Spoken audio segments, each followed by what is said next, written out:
청취자 여러분 상상해 보세요. 우리가 분리수거장에 버리는 아주 더럽고 기름진 배달 비닐 있잖아요. 막 떡볶이 국물 잔뜩 배어 있는 그런 플라스틱 용기들이요. 네, 보기만 해도 한숨 나오는 그런 쓰레기들이죠. 맞아요. 그런데 만약 이 처치곤란한 쓰레기가 전기가 아예 없는 지구 반대편 오지 마을에 불을 밝혀주고 심지어 깨끗한 마실물까지 뿜어내는 완벽한 연료라면 여러분은 믿으시겠습니까? 사실 처음 들으면 에이 그게 말이 돼 하실 겁니다. 저도 그랬거든요. 그러니까요. 오늘 우리의 집중 분석은 바로 이 역설적인 질문에서 출발합니다. 경제성이라고는 진짜 제로인 이 골칫거리 폐비닐을 환경오염 없이 전기와 식수로 바꾸는 마법 같은 기술을 파헤쳐 볼 겁니다. 네, 이른바 소형 열분해 가스화 발전기라는 건데요. 맞습니다. 그래서 오늘 우리의 미션은 명확합니다. 왜 이 쓸모없는 쓰레기가 미래의 분산형 에너지원으로 탈바꿈할 수 있는지 그 원리와 파급력을 완전히 해독해내는 겁니다. 자, 그럼 하나씩 풀어볼까요? 좋습니다. 우리가 일상적으로 분리수거를 하면서도 찝찝한 이유가 있잖아요. 이렇게 더러운데 이게 진짜 재활용 공장으로 갈까 하는 의문 말이죠. 저도 맨날 그 생각해요. 막 씻으면서도 이거 씻는 물값이 더 나오겠다 이런 생각하거든요. 아, 정확합니다. 불과 한 10년 전만 해도 환경 정책의 목표가 어떻게든 비닐을 씻고 녹여서 다시 제품으로 만들고 돈을 벌자. 이거였어요. 근데 지금은 패러다임이 완전히 바뀌었습니다. 패러다임이 바뀌었다면 이제 재활용을 포기했다는 뜻인가요? 포기라기보다는 현실에 직시한 거죠. 이제는 수익을 내는 게 목적이 아니라 이 막대한 플라스틱 쓰레기를 오염 없이 어떻게 세상에서 물리적으로 지워버릴 것인가가 인류의 생존 과제가 된 겁니다. 물리적으로 지워버린다. 확실히 그 기름때 낀 상자를 뜨거운 물이랑 세제로 씻고 인건비 들이는 것보다 그냥 새 상자 하나 만드는 게 훨씬 싸게 먹히잖아요. 그렇죠. 게다가 현장 상황을 보면 진짜 심각합니다. 아파트 배달 비닐은 진짜 약과예요. 농촌 밭에 가보시면 그 흙 잔뜩 묻은 멀칭 비닐 아시죠? 그거 산더미처럼 쌓여 있고요. 아, 그 까만 비닐들 막 밭에 널려 있는 거요? 네네. 그리고 어촌에 가면 바닷물 염분, 즉 소금기를 잔뜩 머금은 폐어구들이 그냥 방치되어 있습니다. 이런 오염된 플라스틱들은 수거해서 씻는 비용 자체가 천문학적이라서 경제성이 말 그대로 제로입니다. 제로. 돈이 안 되니까 기업들은 당연히 수거를 안 할 테고. 그럼 결국 구석에 방치되다가 밤에 몰래 불태워지겠네요. 바로 그겁니다. 불법 소각하면 미세먼지에 토양 오염까지 엄청나잖아요. 근데 더 큰 문제는 이 쓰레기들을 정상적인 대형 소각장으로 가져갔을 때 터집니다. 소각장은 쓰레기 태운하고 있는 곳인데 거기로 가져가도 문제가 되나요? 네. 특히 어촌 폐허구에 스며든 그 소금기 있잖아요. 염소 성분이 소각로에 들어가면 진짜 치명적입니다. 일반 소각로는 400도 이하의 상대적으로 낮은 온도에서 산소를 막 불어넣어서 태우거든요. 산소를 넣어 태우는 방식이죠, 보통은. 맞아요. 근데 이 염소 성분이 낮은 온도에서 산소랑 결합하며 타버리면 우리가 그토록 두려워하는 맹독성 물질인 다이옥신이 뿜어져 나옵니다. 매연과 악취는 뭐 말할 것도 없고요. 소각로 부식도 엄청나게 빠르고요. 와, 그러니까 소각장이 우리 동네에 절대 들어오면 안 되는 임비시설이 된 이유가 바로 그거였네요. 산소, 낮은 온도, 염소 성분. 이 세 가지가 만나서 다이옥신을 만든다는 거잖아요. 정확합니다. 근데 비닐을 고온으로 처리한다고 하니까 솔직히 시커먼 연기부터 떠오르거든요. 수각장이랑 도대체 뭐가 다른 거죠? 방금 말씀하신 다육신 발생 조건 세 가지를 아예 원천 차단해버리는 게 이 기술의 핵심입니다. 첫 번째로 제일 중요한 게 무산소 상태예요. 산소가 아예 없다고요? 그럼 불이 안 붙지 않나요? 맞아요. 불이 안 붙죠. 산소를 완전히 차단한 밀폐 공간에 폐비닐을 넣고 밖에서 고온의 열을 가하는 겁니다. 쓰레기가 불타오르는 게 아니라 고온 때문에 화학적 결합이 뚝뚝 끊어지면서 찌듯이 분해되는 거예요. 아, 그러니까 태우는 게 아니라 찧어서 가스를 뽑아낸다. 그렇죠. 고체 플라스틱이 수소나 일산화탄소, 메탄 같은 훌륭한 가스 연료로 변환되는 겁니다. 그리고 두 번째 방어막이 바로 온도입니다. 이 내부 온도를 무려 800도 이상으로 확 끌어올립니다. 800도요? 다이옥신이 생길 틈도 차 안 주겠네요? 네, 다이옥신은 800도가 넘어가면 분자 구조 자체가 붕괴해서 아예 생존할 수가 없거든요. 무산소에 800도 이상 고온을 유지하니까 염소 성분이 있어도 유해물질로 변하지 못하는 거죠. 결국 이렇게 뽑아낸 아주 깨끗한 가스로 엔진을 돌려 전기를 만드는 겁니다. 잠깐만요. 플라스틱에 열을 가해서 연료를 만든다고 하면 그 뉴스에 자주 나오는 유화 기술 있잖아요. 플라스틱 녹여서 기름으로 만든다는 거. 그거랑은 어떻게 다른 건가요? 플라스틱을 끓여서 기름을 뽑는 유화 기술도 좋은 접근이긴 합니다. 근데 치명적인 단점이 그렇게 나온 기름은 원유처럼 불순물이 너무 많아요. 아, 바로 차에 놓고 쓸 수가 없군요. 알때 못 씁니다. 정유 공장으로 다시 가져가서 휘발유나 등유로 정제하는 엄청 복잡하고 비싼 후처리 공정을 거쳐야 해요. 반면에 이 가스화 장치는 방금 뽑아낸 가스를 그 자리에서 즉각적으로 엔진이나 연료 전지에 넣고 전기를 만듭니다. 후처리가 필요 없는 훨씬 진일보한 고급 기술인 거죠. 오, 이론은 정말 완벽하네요. 산소 빼고 800도 이상 올리면 독성가스 없이 전기 생산. 근데 이게 연구실 밖의 현실에서도 진짜 작동을 하나요? 배관을 800도까지 올린다는 게 말처럼 쉽지 않을 텐데요. 그래서 엔지니어들이 증거를 확실히 만들어놨습니다.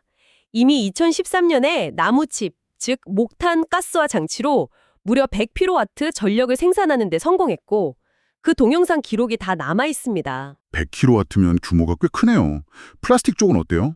폐플라스틱 완전 연소장치 테스트 영상도 있는데요. 이건 진짜 시각적으로 압도적입니다.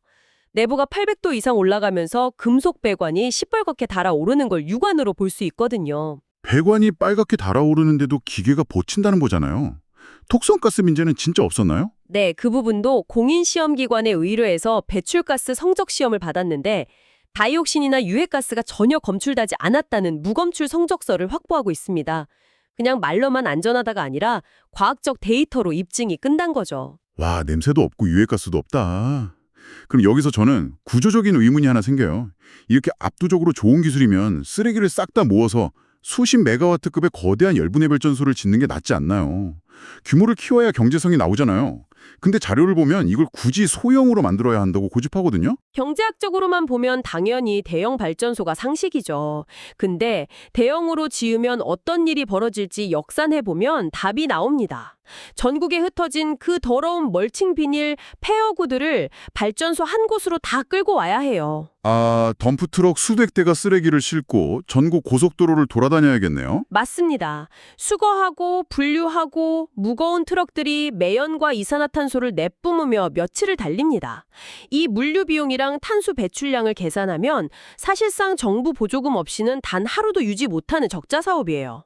게다가 우리 동네에 거대한 쓰레기 발전소 짓는다고 하면 주민들이 가만히 있겠습니까? 절대 안 되죠. 난리 나죠. 그러니까 거대한 중암 정수장에 전국의 오수를 다 보낸 다음 맑은 물로 정화해서 다시 집집마다 배달하는 대신에 그냥 우리 집 주방에 직수용 소형 정수기 설치하는 거랑 완벽히 똑같은 이치네요. 아, 비유가 기가 막히네요. 정확합니다. 이걸 발생지 처리 원칙이라고 부르는데요. 아파트 분리수거장이나 농촌 비닐수거장 같은 발생지에 직접 장치를 두고 이동할 필요 없이 그 자리에서 바로 쓰레기를 지워버리자는 발상의 전환입니다. 실제로 그 프로토타입 성능을 보니까 아파트 단지에 쏙 들어갈 만한 사이즈더라고요. 시간당 고작 2.5kg의 비닐을 먹어 치우면서 2kW의 전력을 생산한다고 나옵니다. 단지 내 가로등이나 공용 전력으로 쓰기 딱 좋겠어요. 그렇죠. 근데 현실적인 문제가 하나 보입니다. 예상 판매가가 유지보수 포함해서 대략 8천만 원 선이라는데 아파트 입주자 회의에서 쓰레기 처리하자고 8천만 원 내자고 하면 통과가 될까요? 솔직히 좀 비싸게 느껴지거든요. 단순히 전기 조금 만드는 발전기라고 생각하면 엄청 비싸죠. 하지만 쓰레기 처리 인프라 구축이라고 관점을 바꿔야 합니다. 아파트 단지에서 매달 폐기물 업체에 주는 비용도 만만치 않거든요. 그리고 이게 핵심인데 이 장치는 단순 연소기가 아니라 정부에서 인정하는 신재생 에너지 설비로 분류됩니다. 아, 신재생 에너지면 정부 지원금이 나오겠네요. 맞습니다. 정부 입장에서는 매립지 부족 문제랑 탄소 배출을 동시에 해결해주는 이 분산형 모델이 너무 절실하거든요. 그래서 에너지관리공단 지원이나 조달청을 통해서 관공서나 경찰서, 물류센터 등에 납품될 수 있는 시장이 열려 있습니다. 국내에만 이런 수요처가 대략 32,000개소고 시장 규모가 2조 원에 달하죠. 지자체 입장에서는 자체 쓰레기 처리도 하고 예비 전력도 얻으니까 조달청 통해서 무조건 사겠네요. 자, 국내 상황은 완벽히 이해가 됐습니다. 근데 이 발생지 처리라는 개념이 진짜 폭발력을 가지는 곳은 따로 있는 것 같아요. 인프라가 빤빤한 도시가 아니라 아예 텅 빈 오지 말입니다. 청취자 여러분도 시야를 글로벌로 한번 넓혀보시죠. 동남아나 아프리카, 중남미 같은 개발도상국 현실은 정말 참혹합니다. 전 세계적으로 무려 15만 개 이상의 거대한 쓰레기산이 존재해요. 15만 개요? 와, 상상도 안 가는 숫자네요. 매립지는 이미 수십 년 전에 꽉 찼고 플라스틱 쓰레기는 강을 타고 바다로 다 흘러가고 있죠. 이 나라들은 수백억짜리 대형 소각로 지을 돈도 없고 그 소각로까지 쓰레기 실어 나를 포장도로도 없습니다. 중앙 전력망도 없고요. 전기도, 길도, 돈도 없는 극한의 상황이네요. 바로 그런 극한 환경에 특화된 게 10kW급 개도국 맞춤형 모델입니다. 이 모델의 제일 미친 점이 뭐냐면요.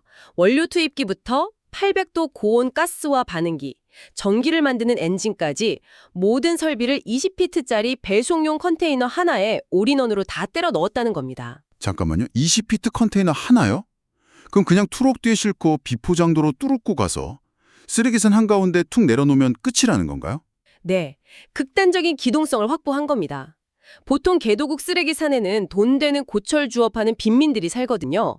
그분들이 고철 다 주워가고 남은 처치 곤란한 플라스틱 산, 그게 바로 이 컨테이너 발전기의 무한한 연료가 됩니다. 와, 쓰레기가 연료가 되니까 멈출 일이 없겠네요.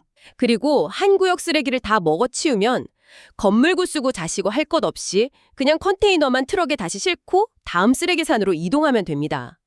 법적으로 부동산이 아니라 동산이기 때문에 이 기술에 투자하는 펀드 입장에서도 리스크가 엄청나게 낮아지죠. 기동성 진짜 끝내주네요. 근데 여기서 제가 제일 신기했던 부분이 하나 있어요. 자료를 보니까 이 컨테이너가 전기만 만드는 게 아니라 깨끗한 마실물을 하루에 10톤이나 만들어낸다고 하던데. 아니, 플라스틱을 열 처리하는데 어떻게 물이 나옵니까? 연금술도 아니고. 하하, 마법 같죠?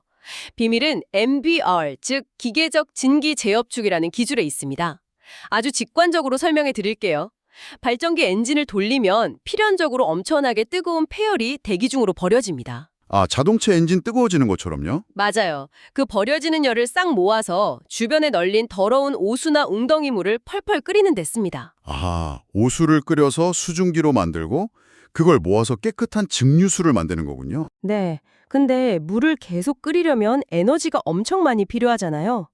여기서 MVR 기술이 들어갑니다.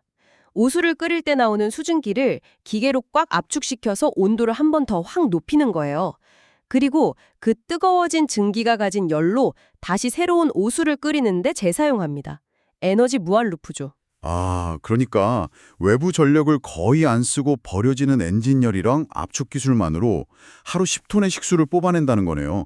진짜 천재적인 설계입니다. 그렇죠. 전기 한 줌 없는 오지에 이 컨테이너가 떨어지면 꼬마들이 주워온 쓰레기를 삼키고 밤에는 불을 밝혀주고 낮에는 마실 물을 뿜어댑니다. 완벽한 생존 상자죠. 근데 저 딴지 하나 걸어도 될까요?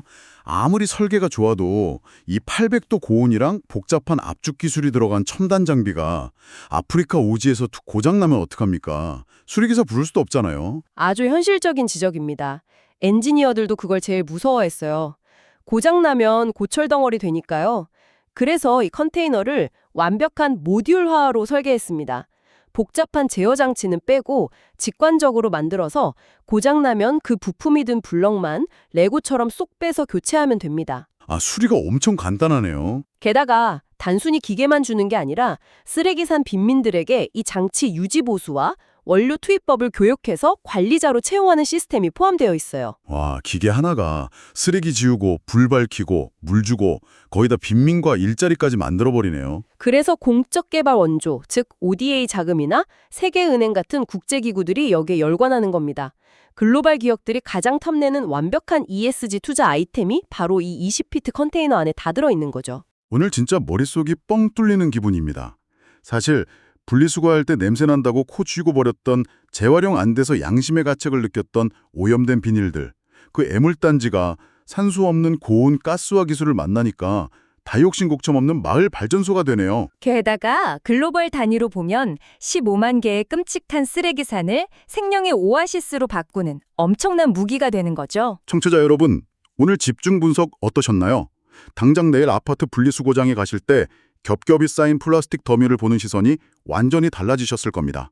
어쩌면 여러분은 방금 마을의 작은 발전소에 아주 훌륭한 연료 하나를 공급하고 오신 걸지도 몰라요. 우리가 쓰레기라고 부르던 물질의 정의가 완전히 뒤집힌 거죠. 맞습니다. 마지막으로 여러분께 이 도발적인 상상 하나 던져드리고 싶습니다. 만약 이 컨테이너 발전기가 전 세계 15만 곳의 쓰레기산에 전부 배치된다면 어떨까요? 그렇다면 훗날 우리 다음 세대는 역사책에서 쓰레기 매립지라는 단어를 배울 때 악취나는 혐오 시설이 아니라 인류가 찾아낸 가장 값싸고 무한한 에너지가 묻혀있던 21세기의 유전으로 기억하게 되지 않을까요? 버려지는 것들의 찬란한 반란을 기대해보며 오늘 집중 분석은 여기서 마칩니다. 지금 현재 폐플라스틱 연소장치의 온도를 계측해 보겠습니다.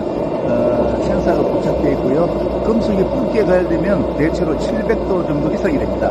지금 현재의 온도는 약 800도 정도가 되겠습니다. 플라스틱 완전 연소장치입니다.